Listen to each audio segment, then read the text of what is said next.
I sold my Sony a6300 and upgraded to the a6500, so let's talk about some of the reasons why.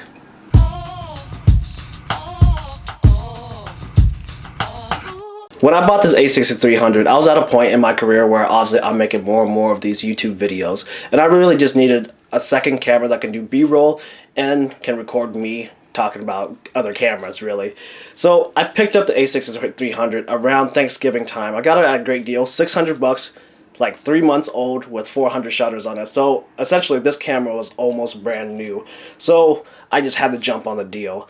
But the more and more I use it, like you find out little quirks about the camera that just kind of irritated me.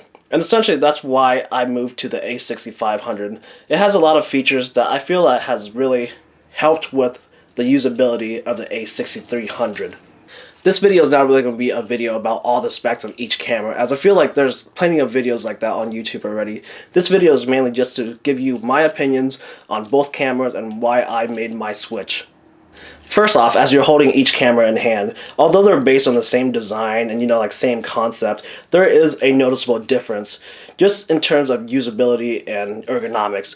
The grip on the a6500 is, I would say, noticeably bigger than the a6300. It feels very reminiscent of the a7R2 that I'm recording on right now. It feels a lot more comfortable.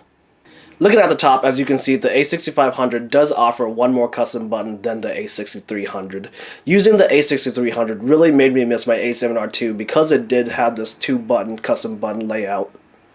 On the back, we have the newly added touchscreen. Now for me personally, I was perfectly fine with using the buttons on the a6300. The touchscreen is definitely a bonus though. But in my opinion, if the upgrade to the a6500 were just the touchscreen, I would have never spent the extra money on it. The touchscreen is nice, but not worth the extra money. To me, overheating was a huge problem on the a6300. I record all of my content in 4K, so this thing overheats constantly. When I would use it after like 10-15 minutes of straight recording, it would just cut out on you, and it's pretty much dead for a few minutes until it cools down enough for you to shoot some more. I absolutely hated this, and this really hindered my workflow as I have to shoot, stop, maybe go edit it for a little bit and just go back and forth. It was very annoying. On the a6500, you can continue past this warning and keep recording until the camera reaches a certain temperature where it feels like it's unsafe to continue.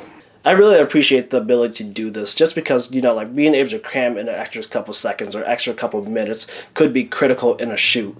The a6500, of course, also includes IBIS, in-body image stabilization, over the a6300, which does not provide that.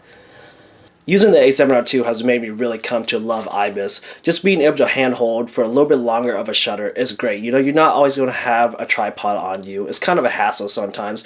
So being able to do that is great. Or even when you're hand holding for a video, it's dramatically different.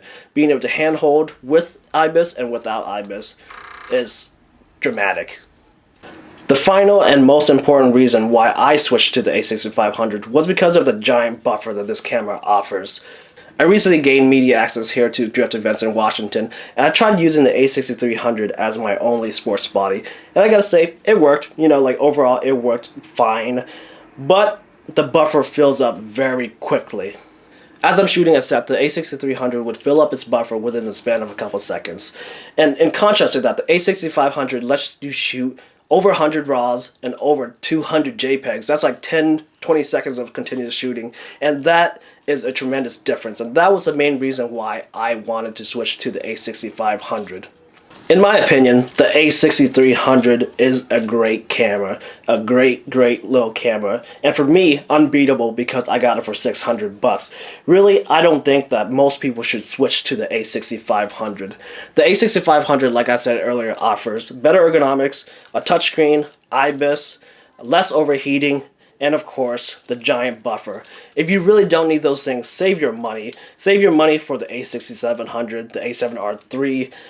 It's a big chunk of difference. It's 1,000 versus 1,400. You gotta kind of just ask yourself, is it worth it? For me, if I didn't need that buffer for the drift events, I would have never switched. I could have dealt with the smaller grip. I could have dealt with the lack of IBIS or the overheating.